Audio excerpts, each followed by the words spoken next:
السلام علیکم.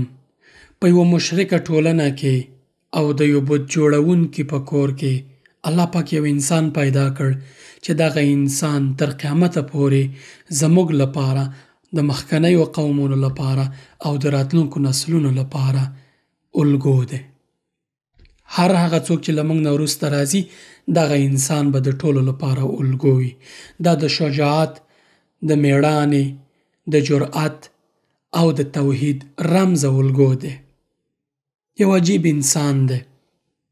دومره قربانۍ یې ورکړي او دومره شجاعت او میړانه ده ښودلې ده او له ډېرو سختو امتحانونو دی په داسې حال کې بریالی راوتلی چې الله پاکي سره له دې چې یو انسان و امت یې بللی دی. یعنې سره له دې چې دغه انسان یو و خو د یو امت په شانتې و. الله پاک خپل ملګری بللی دی. څوک دی چې داسې عجیب صفات لري؟ دی د یو بت پرسته او بت جوړونکي سړي په کور کې پیدا شو، د عراق په بابل کې. دی اووه کلن شو. اووه کلنۍ پورې ده به کتل چې پلار یې بتان جوړوي، له تیږو نه بتان جوړوي، بېلابېل شیان ترې جوړوي، لوی جوړوي، واړه جوړوي او بیا بازار کې پلوري. خلک راځي د دې عبادت کوي او دې ته خوراک او څښاک راوړي او پښو کې ورته ږدي، بیا دوی تبرکاً خوري. کله چې اووه کلن و له پلار سره یې بحث شروع کړو. پلار نه به یې پوښتنه کوله چې پلاره دا ته څه کوې؟ دا څه شی دې شروع کړي؟ دا څه شی دی؟ دا ته چې جوړی دا ولې جوړی؟ پلار به یې ورته ویل چې دا خلک د دې عبادت کوي، زه دا جوړومه، دا پلورمه او خلک بیا د دې عبادت کوي.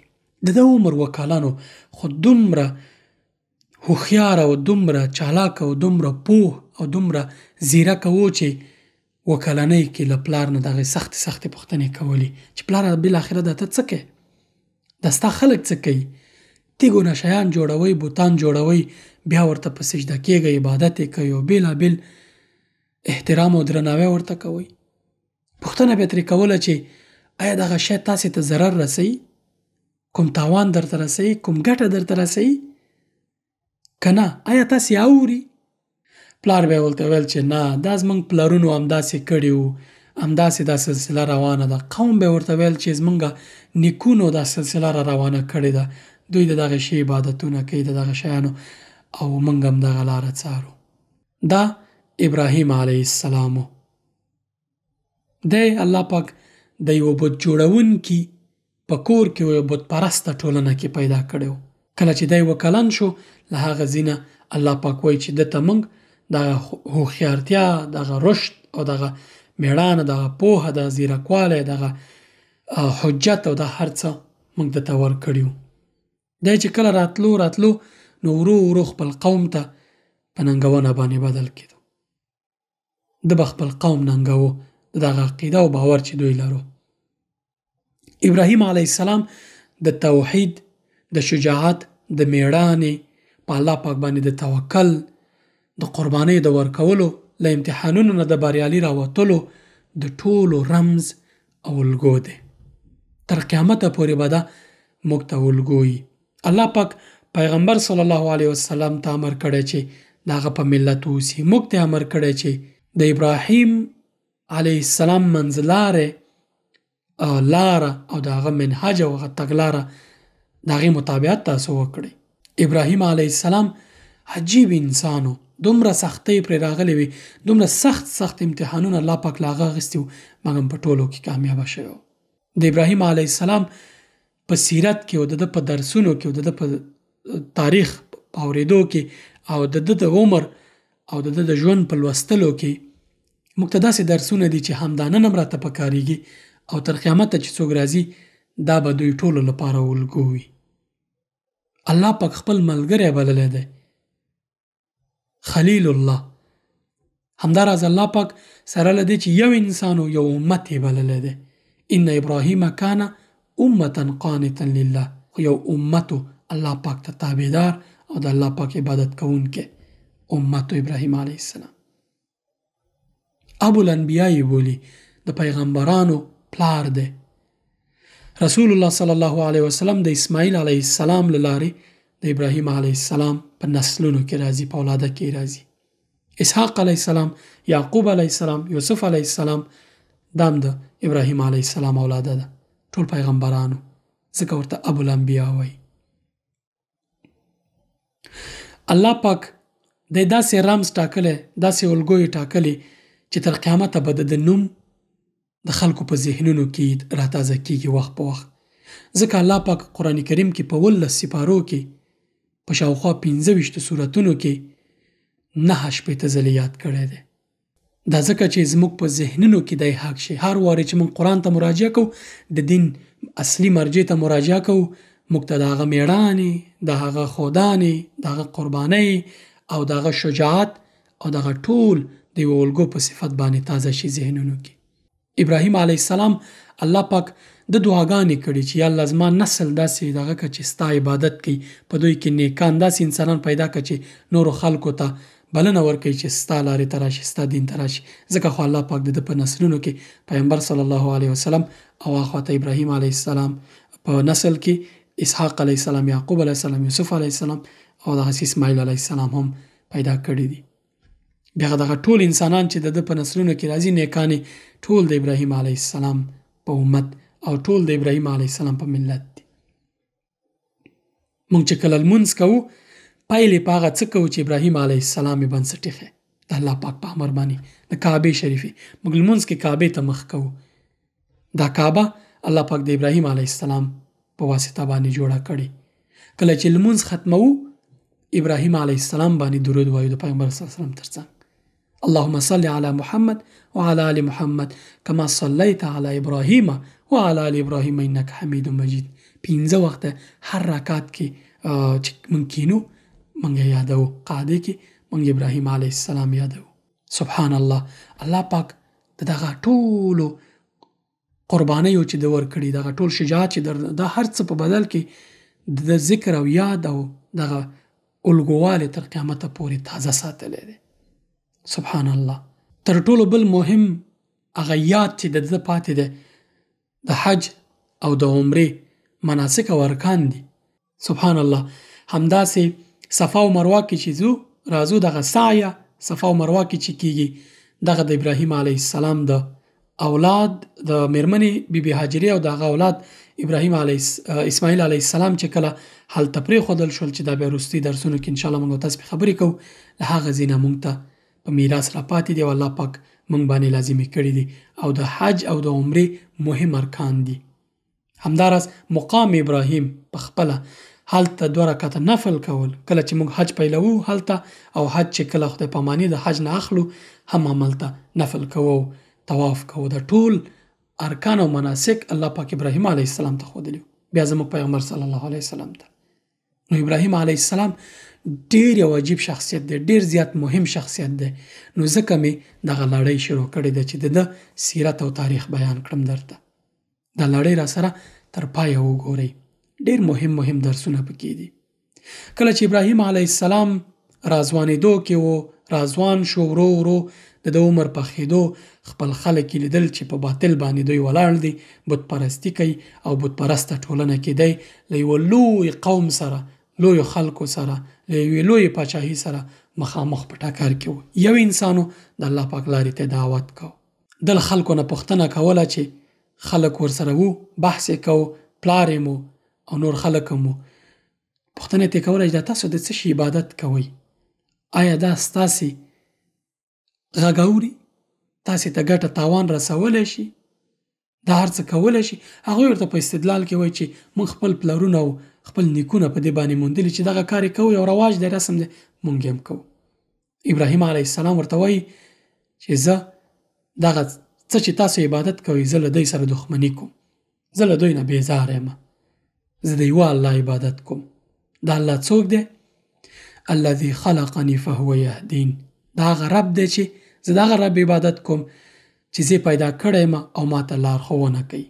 والذي هو يطعمني ويسقين. هغه رب دی چې ما ته روزي راکوي، خوراک څښاک راکوي.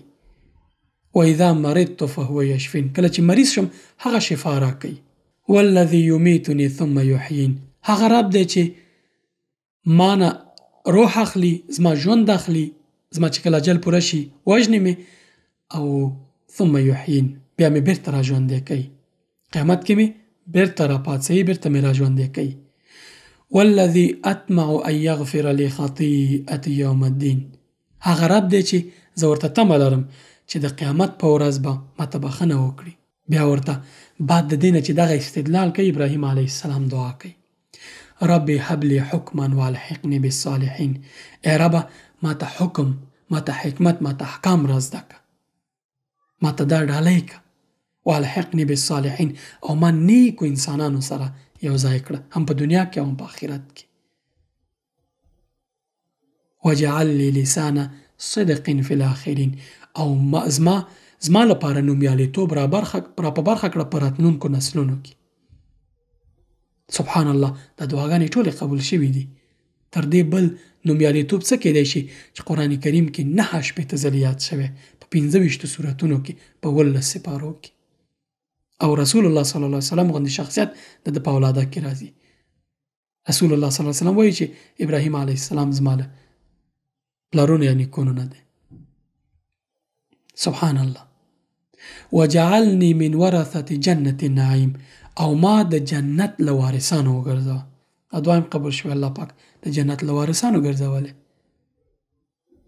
واغفر لي ابي انه كان من الضالين، او پلار ته دعا کړې چې یا الله زما پلار ته بخښنه وکړه، هغه په بېشکه په ګمراهۍ کې و. خو دا دعا یې نه ده قبول شوې، ځکه چې پلار یې مشرک مړ شو، او الله پاک ورته ویلي و وروسته په ابراهیم علیه السلام ته په بل آیت کې د قرآن کریم ویلي چې کله چې ابراهیم علیه السلام پوه شو چې دی د الله دښمن دی، بیا نو د پلار نه بیزاره شو، براءت یې اعلان کو. بیا وایي چې ولا تخزني یوم یبعثون. ای ربه په هغه ورځ ما مه شرموه چې کومه ورځ ته خلک بیرته راژوندي کې. یوم لا ینفع مال ولا بنون، په هغه ورځ چې نه اولاد او نه مال څه ګټه رسولی شي. الا من اتى الله بقلب سلیم، مگر دا چې له سپېڅلي پاک زړه سره څوک خپل رب ته راشي ودرېږي. په دغه ورځ باندې ما مه شرموه. دا دعا زده کړئ او همیشه یې ووایئ چې ولا تخزني یوم یبعثون یوم لا ینفع مال ولا بنون الا من اتى الله بقلب سلیم.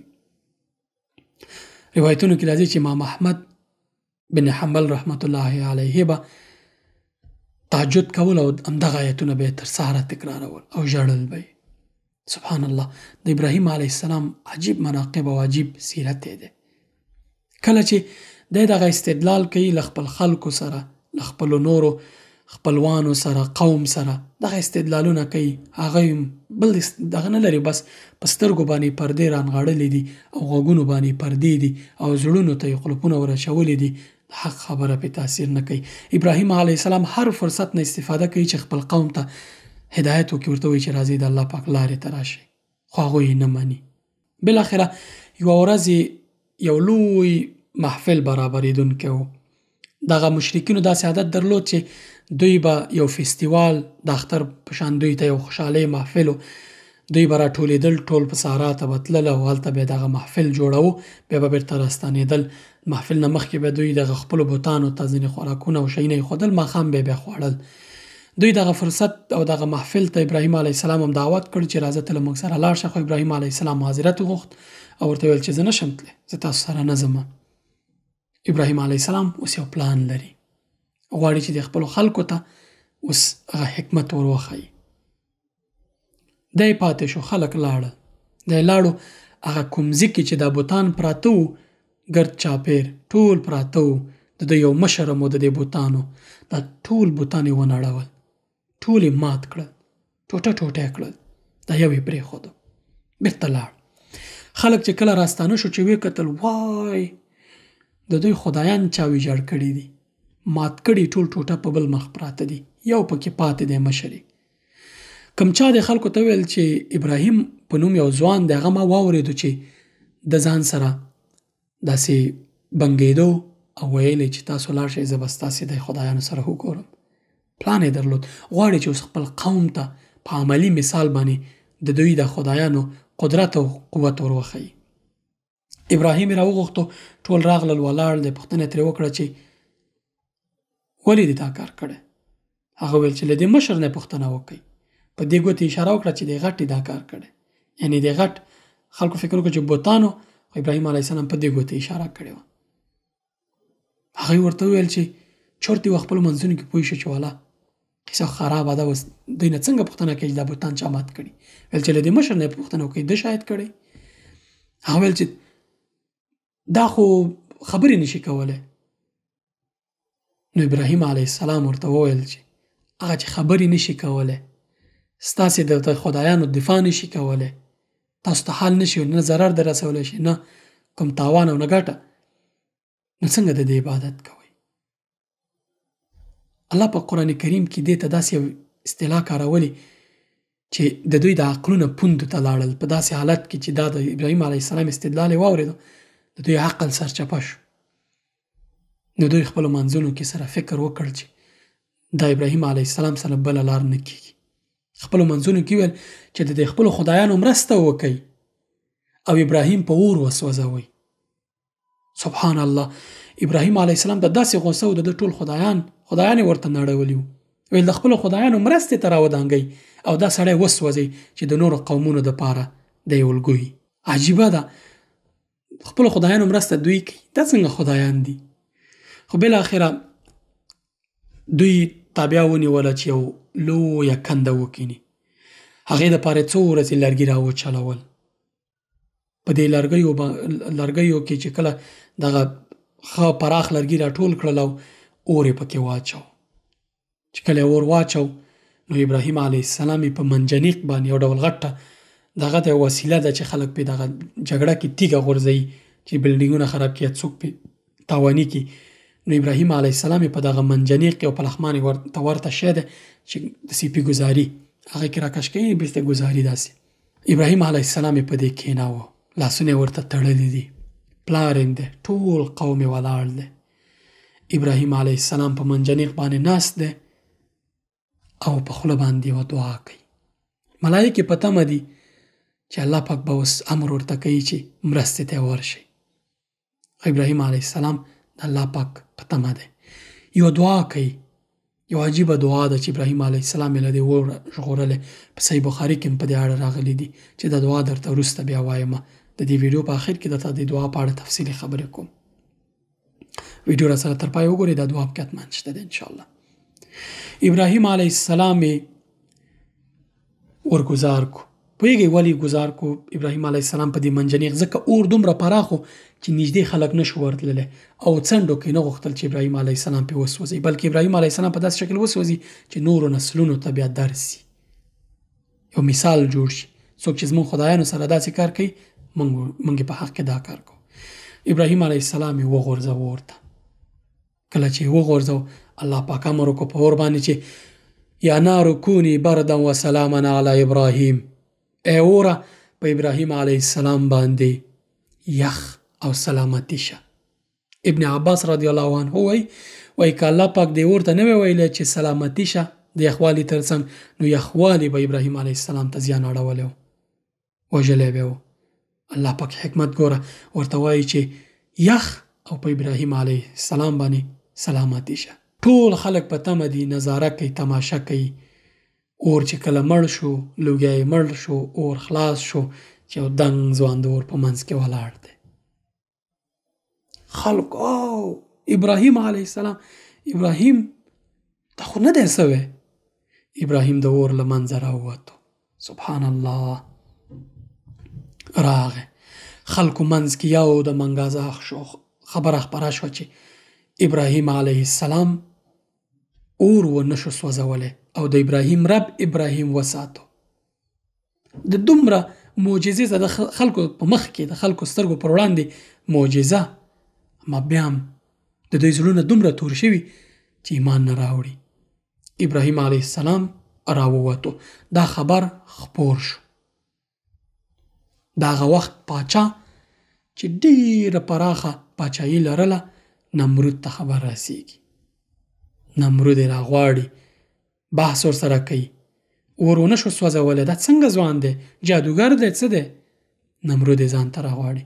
په بله برخه کې درته د ابراهیم علیه السلام او د نمرود کیسه کوم.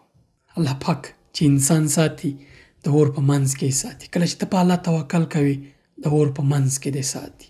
څومره مشکلات چې لري الله پاک دې ساتي. که ته په الله پاک باندې توکل وکړې همدا نن ابراهیم علیه السلام په شان دې ساتي. څوک چې په الله توکل کوي الله پاک یوازې نه پرېږدي. اوس راځم دې ته چې ابراهیم علیه السلام کومه دعا وویله چې الله پاک له اوره وژغورو. په حدیث شریف کې راځي او مفسرین وایي چې کله چې ابراهیم علیه السلام دغه خلکو اور ته غورځاوه ابراهیم علیه السلام دا دعا وویله: حسبنا الله ونعم الوکیل. دا همغه دعا ده چې کله پیغمبر صلی الله علیه وسلم ته په یوه غزوه کې چې بېلابېل روایتونه راځي چې په کومه غزوه وه کوم څوک راغلل ورته وویل چې مشرکینو یا ستا دښمنانو یا قریشو یوه لویه ډله جوړه کړې ده، یو پوځ یې جوړ کړی دی چې غواړي په تا حمله وکړي او تا له منځه یوسي. رسول الله صلی الله علیه وسلم له خپلو ملګرو نه غوښتنه وکړه چې دغه دعا تکرار ووایي: حسبنا الله ونعم الوکیل. کله چې دوی دا دعا وویله الله پاک سملاسي د دوی دعاګانې قبول کړې. همداسې چې د ابراهیم علیه السلام دعا ته قبول کړه او له اور یې بچ کړ، همداسې د رسول الله صلی الله علیه وسلم د ملګرو او د رسول الله صلی الله علیه وسلم دعا قبول کړه او د دوی په زړونو کې اطمینان پیدا کړ. دوی په غزوه کې بریالي ستانه شول. بیرته که موږ او تاسې هم همدغه دعا وایو همیشه او الله پاک نه پرې مرسته غواړو، موږ به هم له مشکلاتو دغسې جنجالونو او تکلیفونو نه بچ کړي. کله چې له مشکلاتو سره مخ کېږئ همدا وایي چې حسبنا الله ونعم الوکیل. الله پاک په قرآن کریم کې د دغه آیت نه ورپسې آیت کې وایي چې فانقلبوا بنعمة من الله وفضل لم يمسسهم سوء واتبعوا رضوان الله والله ذو فضل عظیم. کله چې وای دوی دغه دعا ویله فانقلبوا بنعمة من الله وفضل لم يمسسهم سوء، دوی د الله پاک په نعمت الله پاک په فضل باندې بیرته راستانه شول په داسې حال کې چې ضرر ورته نه ورسېدلی. یعنې الله پاک وژغورل. هلته ورته مشرکینو ویل چې داسې یو پوځ یې جوړ کړی، داسې یو څوک راغی ورته ویل چې مشرکینو داسې یو پوځ جوړ کړی، داسې یو لښکر یې جوړ کړی، تاسو به له منځه یوسي. د دوی زړونه مطمئن شو، ایمان یې پیاوړی شو او همدغه دعا باندې چې حسبنا الله ونعم الوکیل. کله چې د چی ډار حس کوئ، کله چې کوم ډار حس کوئ، کله چې کوم حالت در باندې داسې راځي چې نه پوهېږئ څه وکړئ، مرسته در سره نه کېږي، تنها یوازې یاستئ، لکه څنګه چې ابراهیم علیه السلام او څنګه چې پیغمبر صلی الله علیه وسلم دوی کمزوري وو خو د الله پاک په قدرت باندې او د دغه دعا په مرسته باندې دوی پیاوړي شو. همدا دعا وایي چې حسبنا الله ونعم الوکیل. الله پاک سملاسي د دوی ځواب ویلی.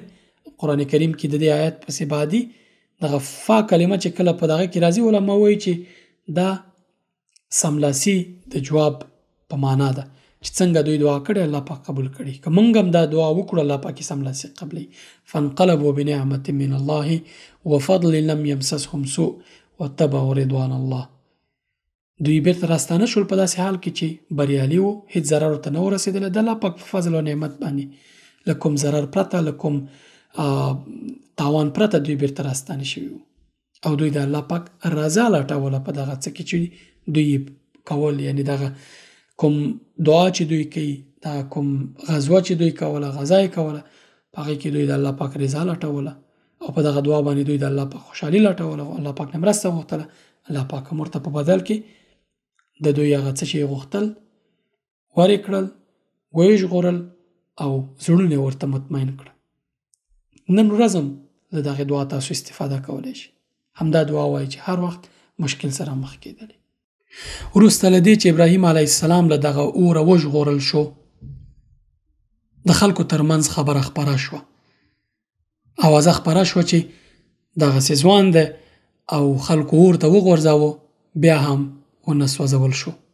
الله پاک وساتو. د وخت پاچا نمرود چې پاچایي یې ډېر زیاته ځایونو پورې خپره وه او یو واکمن او قدرتمن پاچا و، هغه ته خبر رسیږي. روایتونو کې بېلابېل راځي چې دی څنګه د ابراهیم علیه السلام او د نمرود ترمنځ دغه بحث شوی دی، خو صحیح روایت همدا دی چې کله چې د ابراهیم علیه السلام اور ونه شو سوځولی، دغه نمرود وغوښتو ځان ته چې دا راولې دا څوک دی. ابراهیم علیه السلام نه پوښتنه وکړه چې څنګه چل دی وکړو، څنګه قصه ده چې ته اور ونه شې سوځولی، څنګه دې ځان بچ کو. ابراهیم علیه السلام ورته وایي چې زه مې الله بچ کړم، الله پاک بچ کړم. نمرود ورته وایي چې زما نه غیر بل الله شته؟ له هغه د بل چا نه د مرسته غوښتې، الله خو زه نعوذ بالله. نمرود داسې و چې د به خلک راتلل، د نه به یې خواړه غوښتل، د به بیا خلکو ته د دې په بدل کې پوښتنه به یې کوله چې ستا رب څوک دی؟ ویل چې زما رب تی، نعوذ بالله. بیا به یې خواړه ورکول. انسانانو باندې چپه ورسته پاچاهي وه. ابراهیم علیه السلام چې مخکې ودرېد، ځوان دی، ولاړ دی، وایي چې څنګه دې د اور نه بچ شوي؟ وایي چې زه الله بچ کړم، زما رب. وایي دا رب دې څوک دی؟ زما نه غیر بل رب لري؟ وایي چې ربي الذي یحیی و یمیت، رب مې هغه څوک دی چې ژوند هم ورکوي، مرګ هم ورکوي او ژوند هم بیرته ورکوي. انسان ژوندی کوي، بیرته انسان وژني. نمرود ورته وایي چې دا کار خو زه هم کولی شم. یو دوه کسه چې بندیان وو، په مرګ باندې محکوم شوي وو، دواړه له زندان راوغوښتل، امر یې وکړو چې راولئ. کله چې راغلل، امر یې وکړو دا یو کس ووژنئ او د بل ته ویل چې دی پرېږدئ، خوشې کړئ. ابراهیم علیه السلام ته مخ راواړو چې انا وحی و امید، زه هم وژل او ژوندي کولی شم. هغه دا مې ووژو او دا مې دا دی ژوندی پرېښودو. دا کار خو زه هم کولی شم. څنګه وایي چې زما خدای دا کار کولی شي؟ ابراهیم علیه السلام پرته له دې چې د سره اوس بحث وکړي چې او تا دا وکړو، تا خو دا رښتیا ونه واژو، دا وکړو. ابراهیم علیه السلام ته الله پاک دومره ځیرکتیا او حکمت او هوښیارتیا ورکړې وه چې په هر څه سره خلاص. نمرود ته وایي چې فإن الله یأتي بالشمس من المشرق، زما رب له ختیځ نه، له مشرق نه لمر راپورته کوي او په لویدیځ او په مغرب یې ډوبوي. که ته نرې فأتي بها من المغرب، نو د دې خوا نه راپورته که، سرچپه راپورته که. فبهت الذي کفر، خولې وازه پاتې شو د نمرود، حق پک شو. د څه کې نمرود کوای شو چې په همدې استدلال باندې ابراهیم علیه السلام د وژلو هڅه وکړي، خو نور ځواب یې نه درلود. خولې وازه پاتې شو، بند چپ شو. امر یې وکړو چې ابراهیم علیه السلام له عراق نه وباسئ، ویې ځکه نمرود فکر کاوه که چیرته د ابراهیم علیه السلام د وژلو کوشش وکړي نو دا خو الله پاک ساتي، لکه څنګه چې ساتلی. فکر یې کوه جادوګر به یا بل به دا قوت یې د ده لیدلی و چې هر ځای کې اور کې ونه وژل شو، دلته داسې استدلال کوي. نو دا کم څوک دی؟ که چیرته د وژلو کوشش وکړم او دی بچ شي نو خلک به راپورې به خاندي، ځکه ځان ضعف او خپل ضعف ورته معلوم شوی و.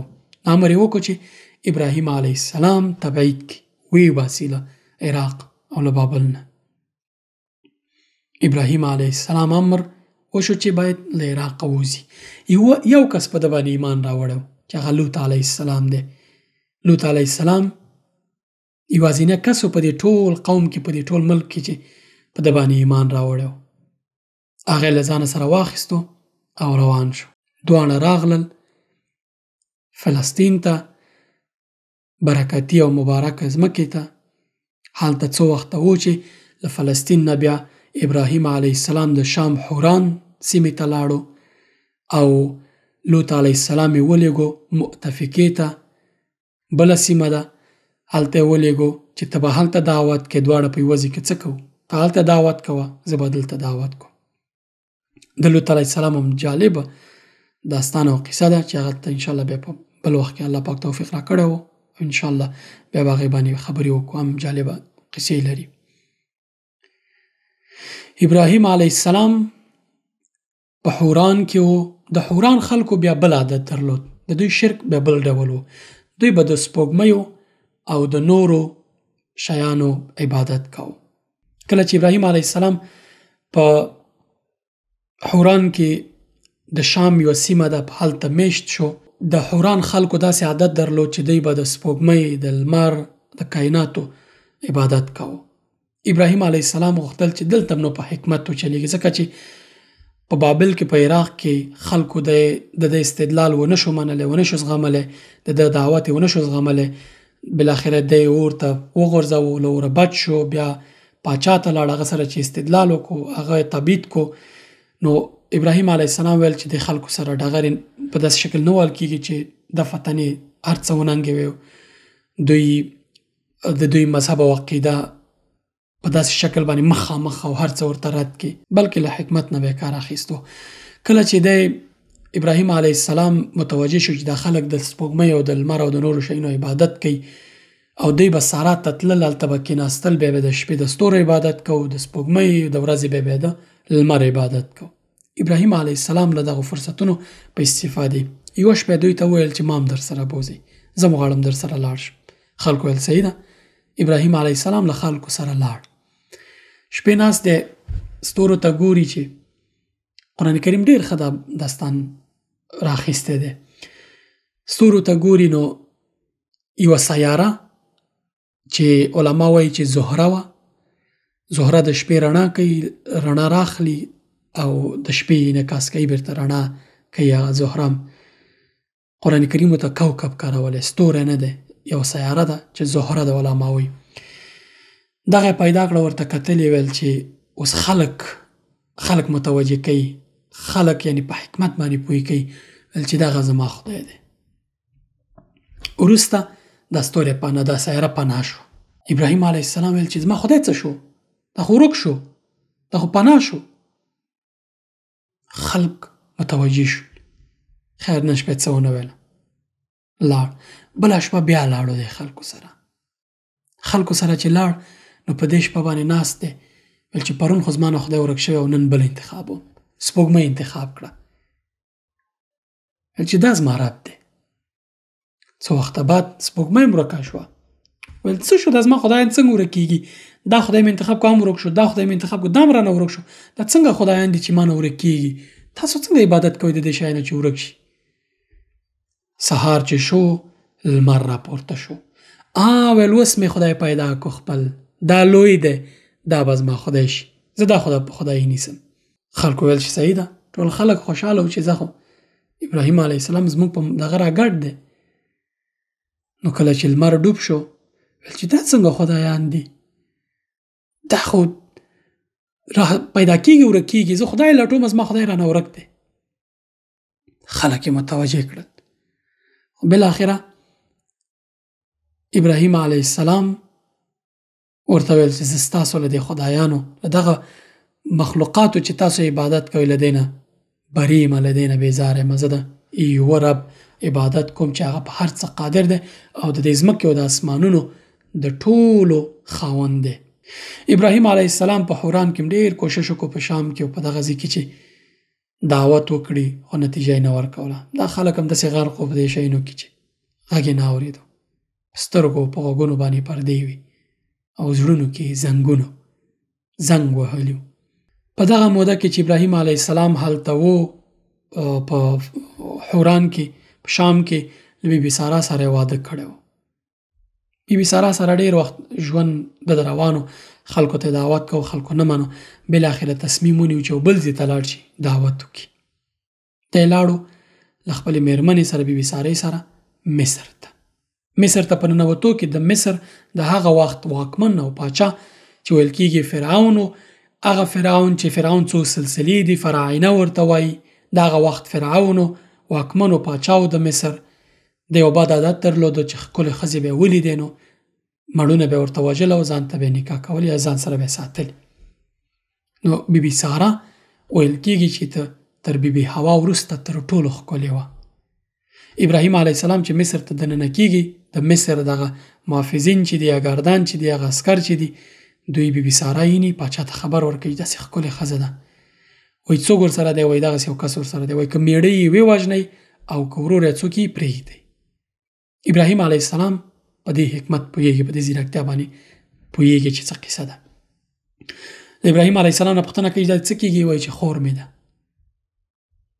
بی بی ساره ته وایي، وروسته بی بی ساره ته راځي، ورته وایي چې که پوښتنه درنه وکړه چې دا څه کېږي، ورته وایي چې ورور مې دی. ځکه ما ورته دا ویلي چې دا ځکه یې ورته خور ویلې وه چې په دین کې خور وه، په اسلام کې، په شریعت کې او په دغه کې، په حقیقت کې د انسانیت او دغه د یو آدم نه ټول پیدا یو، خور یې وه، دروغ نه و. نو بی بی ساره یې واخیستله، پاچا ته یې وروستله. بی بی ساره د پاچا مخکې ولاړه ده، چې ویې کتله خوښه شوه چې دا څومره ښکلې ده. کوشش یې وکړو، لاس یې راوکړ چې بی بی ساره باندې لاس کېږدي. بی بی ساره الله پاک ته دعا وکړه چې یا الله ما ستا په دغه بنده باندې ایمان راوړی، په تا مې ایمان راوړی دی، د خپل د ابرو عزت مې ټول خوندي ساتلی دی. زه ستا د بنده، ستا د نیک بنده، ستا د خاص بنده مېرمن یم. د دې سړي لاس مه پرېږده چې په ما ولګي. هغه پاچا چې لاس راوګد کو، لاس یې بې حرکته شو، شل شو. ورته په قار شول چې دعا وکړه چې بیرته لاس مې ښه شي، ګنې وژنم دې. بیبي ساره وډارېده چې اوس مې ونه وژني. دعا یې وکړه چې یا الله ضرر راونه رسوي ما او مېړه ته مې، ته لاس روغ کړه. لاس یې روغ شو. پاچا دویمه هڅه وکړه، بیا یې لاس راوګد کو، بیا بیبي ساره دعا وکړه، بیا یې لاس شل شو. په دریم ځل هم پاچا دا کار وکړ. هر ځل یې بیبي ساره ته وایي چې دعا وکړه لاس مې ښه شي، چې لاس یې ښه شي بیا کوشش وکړي. بیبي ساره بیا دعا وکړي، بیا یې لاس شل شي. پاچا پوه شو چې دا خلک عادي خلک نه دي. خپلو ګاردانو ته یې ویله چې دا څه دغه م راوستی، شیطان دی او که انسان دی، د څه شی م راوستی دی چې هر ځل لاس ورړم دا زما لاس شل کېږي، حرکت نه کوي، دا څه قصه ده؟ نو یې خپلو ګاردانو ته امر وکړو چې دې ته یوه ډالۍ ورکړئ، تحفه ورکړئ چې دا دیز نه لاړه شي چې ماته کوم ضرر راونه رسوي. جادوګر دی دا. دوی ته بیبي هاجره په ډالۍ کې ورکړه.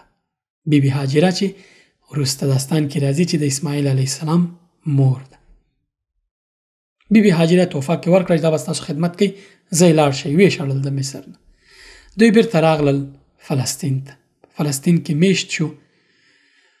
وخت تېرېدو کې ابراهیم علیه السلام شاوخوا 96 کلن شوی و. بیبي ساره ناسته ده، ګوري چې ویښتې سپین شوي دي د مېړه. نو یې ابراهیم علیه السلام ته وړاندیز وکړو چې بیبي هاجرې سره واده وکړي، د خدمتګارې سره واده وکړي که الله پاک اولاد ورکړي. د دوی اولاد نه و تر دغه وخته پورې. الله پاک اولاد ورکړي چې دغه د ده د میراث او د نسل او دغه پاتې. نو ابراهیم علیه السلام له بیبي هاجرې سره واده وکړ. د دوی ژوند روانو.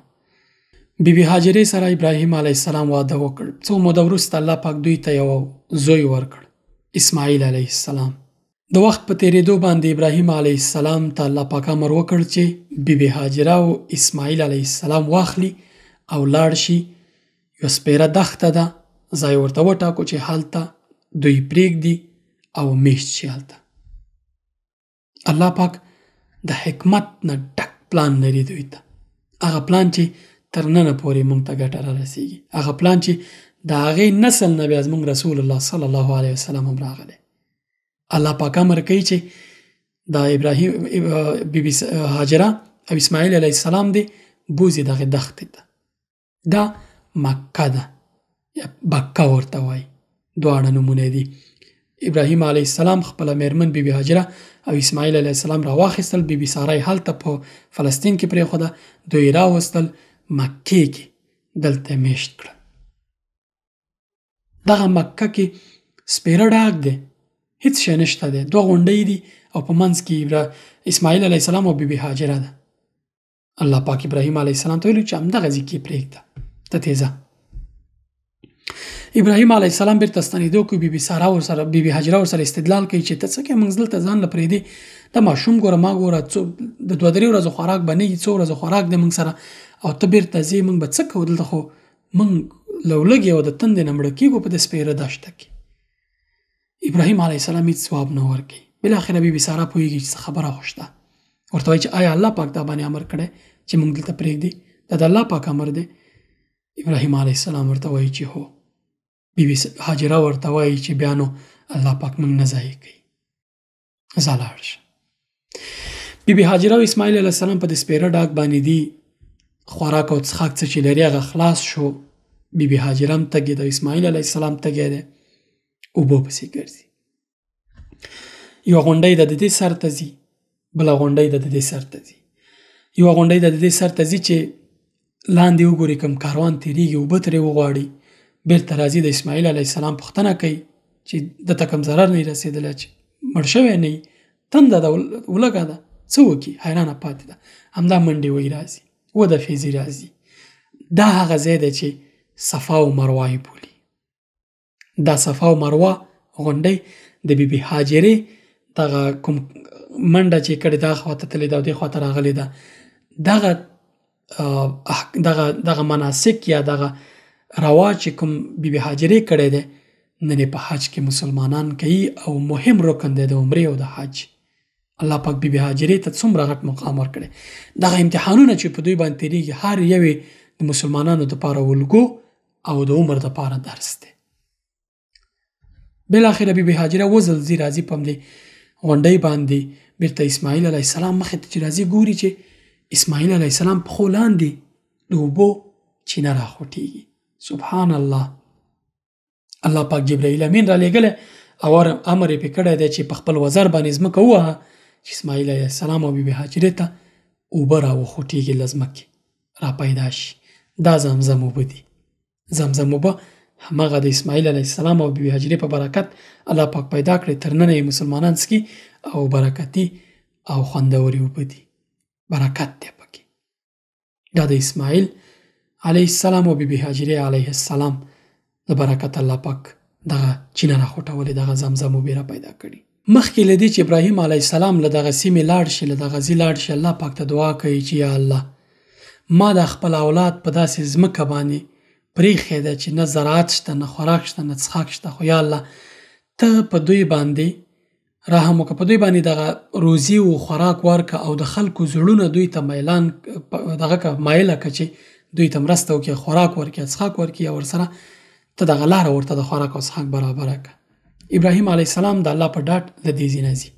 زمزم خو ورته پیدا شو. اوس د الله پاک حکمت ګوره. په دغه سیمه باندې بیبي هاجره له دغه زمزم نه یو خاوره تاووي، داسې اوبه دغه اوبو نه یو ډوپۍ را جوړوي، دغه ترې راتاووي چې دغه اوبه پکې راډنډ شي تر څو یې راټولې کړي او پاکې کړي، بیا یې وڅښي. ابن عباس رضی الله عنه وایي که بیبي هاجرې دغه اوبو نه دغه ډوپۍ نه وای جوړه کړې، د اوبو به مشرق او مغرب ټول ډوب کړی او نیولی به. بیبي هاجرې دغه اوبو نه یو دغه راتاو کړو، یو بند غوندې راتاو کړو چې اوبه اخواته او دې خواته لاړې نه شي. د الله پاک حکمت ګوره. په دغه سیمه باندې یمن کې یو غټ بند دی، دا نړېدلی دی. د یمن خلک چې اصلي عربان دي، د عربانو اصلي نسب یمن ته راجع کېږي، یمن ته رسي.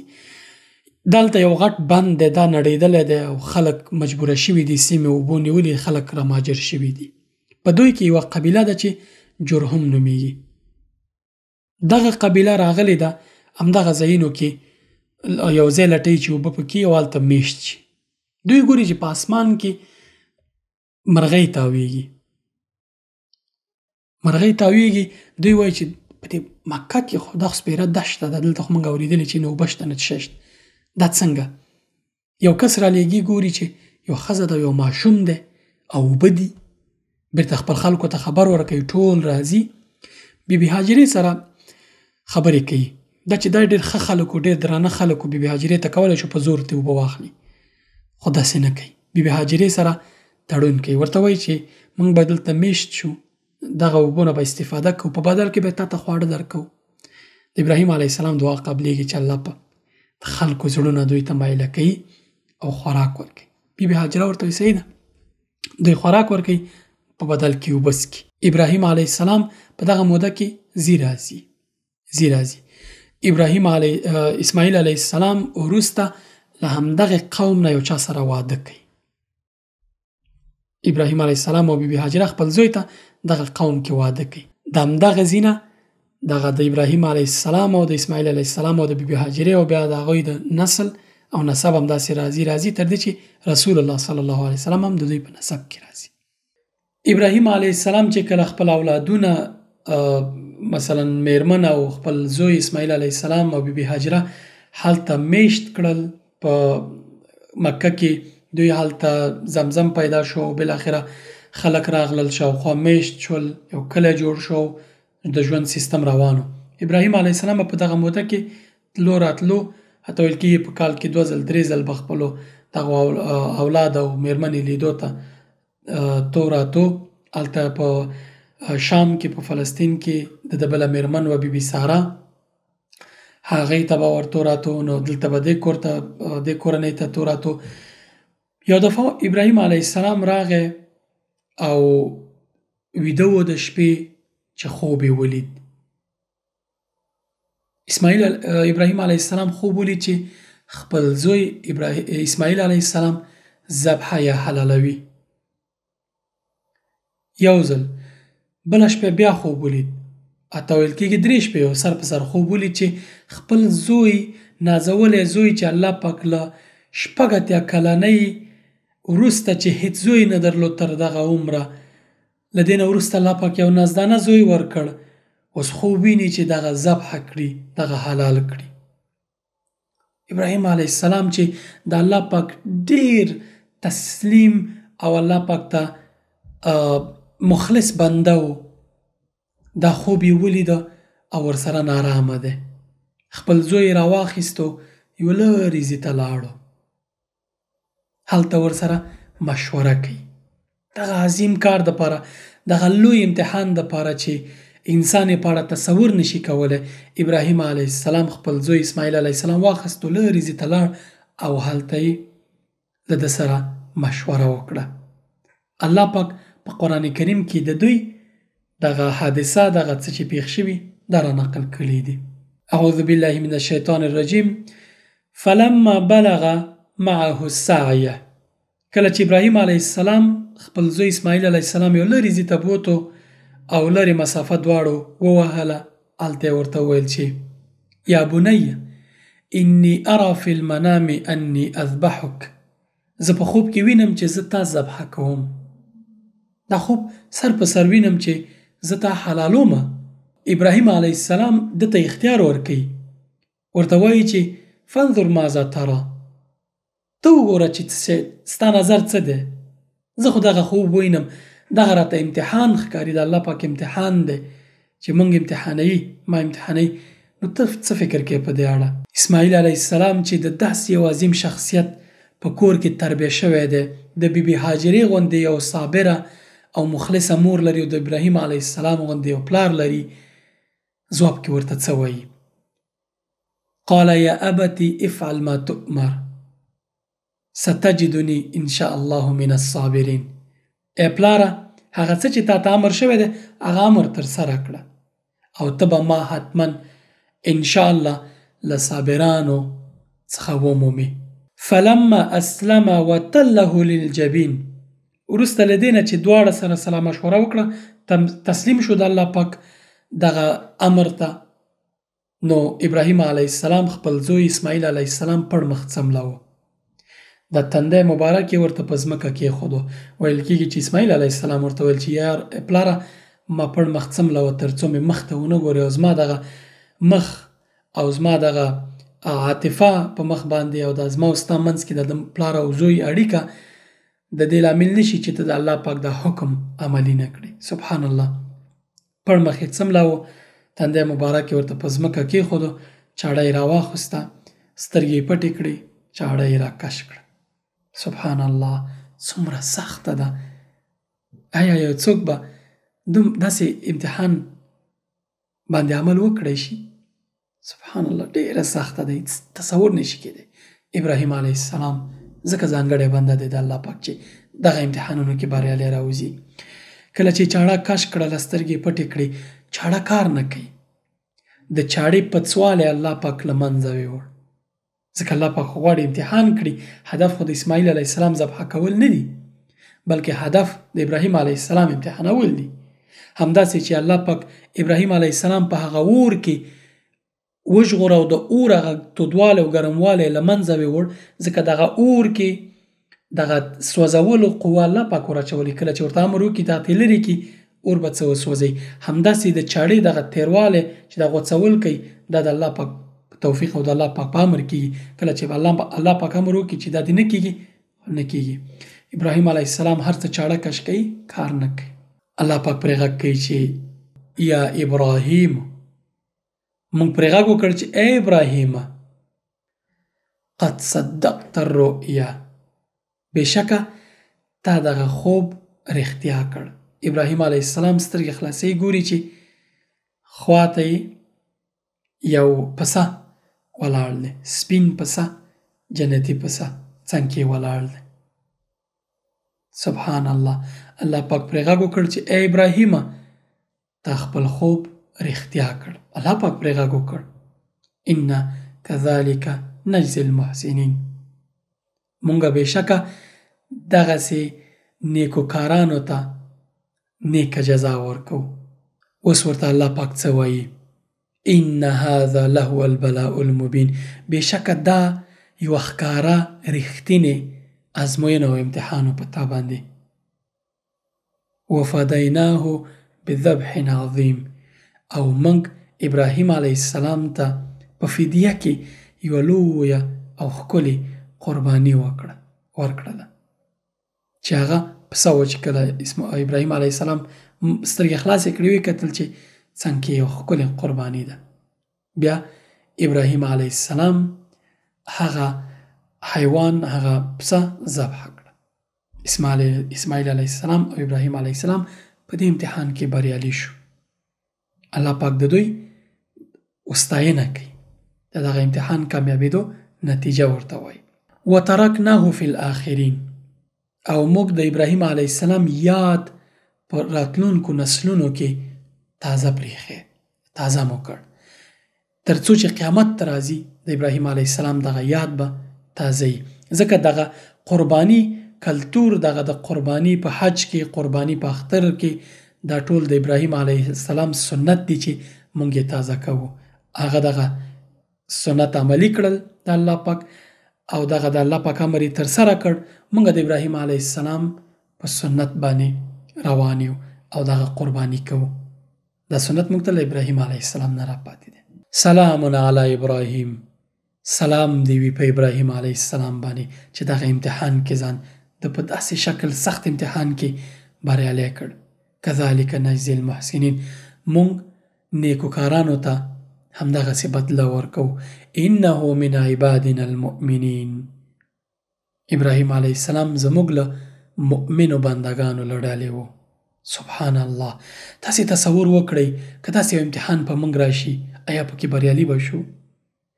په الله پاک باندې د دغه انسان څومره ډاډ و، څومره پرې ډاډه و چې یوازې په خوب باندې دی خپل اولاد ذبح کوي. الله پاک باندې دغه ډاډ او کوم توکل چې لري، کوم اخلاص چې لري الله پاک سره، کوم مخامخ امر پې نه و شوی چې ابراهیم علیه السلام ډاډی چې الله پاک امر کړی چې اسماعیل علیه السلام ذبح کړي، بلکې د پیغمبرانو خوب د نبوت یوه نښه ده. د پیغمبرانو خوب د وحی په شان د نبوت یوه برخه ده چې الله پاک خپل بنده ته پکې پیغام رسوي. دغه خوب ابراهیم علیه السلام څو شپې ولیده. خوب معمولا څو ډوله دی. یو هغه خوبونه یي چې احلام بولی. احلام دغه خوبونو ته وایي چې ډیری وخت شیطانی، انسان په تشویش بوده شي، هغه خوب ویني، شیطان پکې داخلي. اما رؤیا بیا ځانګړی خوب دی، پرله پسې انسان ویني او یو مفهوم او پیغام پکې وي. تاسې چې کله خوب وینئ، رؤیا چې وینئ، شیطانی خوبونه خو چاته مه وایئ، ضرورت یې نشته چاته وایئ، هېڅ تشویش مه کوئ، چانه تعبیر هم مه غواړئ. او دغسې ځانګړي خوبونه چې وینئ چې تاسې فکر کوئ چې دغه خوب تاسې لیدلی او پیغام پکې دی او رؤیا ده، یعنې پرله پسې وینئ، څو وارې وینئ، دا بیا خپلو خاصو انسانانو ته چې اعتبار پرې لرئ هغو ته وایئ. هر چاته خوب مه وایئ. ځکه یوسف علیه السلام پلار یعقوب علیه السلام چې کله یوسف علیه السلام خوب لیدلی و چې بیا یې پلار ته قصه وکړه، هغه ورته وویل چې دا خوب دی، بل چاته مه وایه. ځکه انسانانو کې کینه او حسادت او یو ډول دغه چې دغه خوب ستا سرچپه کېږي در باندې. بیا شیطانی خوبونه بیل دي. شیطانی خوبونه معمولا هغه دي چې انسان بیا په بشپړ ډول ذهن کې نه ګډ وډ یو طرف او بل طرف دی لیدلی، کله فلم هلک په شان په یوه ځای کې، کله بل ځای کې. اما رؤیا کټ مټ د ذهن کې او یو پیغام پکې. هر چاته مه وایه. خوب تشویش مه کوئ، خوب په اړه هېڅ تشویش مه کوئ. خوب چې وپرېږدئ همداسې. اما تکرار یې که بیینئ، الله پاک ته سپارئ او په اړه دعا کوئ چې الله دغه خوب که ستاسې په ګټه یو خوب رښتینی خوب معمولا ستاسې په ګټه په تاوان مو نه. تعبیر د خوب په اړه علما فتوا ورکوي، اوسني معاصر علما چې چا نه تعبیر د خوب مه غواړي، ځکه فتنه ترې جوړېږي. نو د ابراهیم علیه السلام خوب رښتینی و او د دغه امتحان نه دی په ډېرې بریالیتوب سره راووتو. الله پاک دې موږ او تاسې ته هم دغه توفیق راکړي چې د الله پاک په امتحانونو کې بریالي شو او الله پاک دې موږ مخلص بندګان جوړ کړي.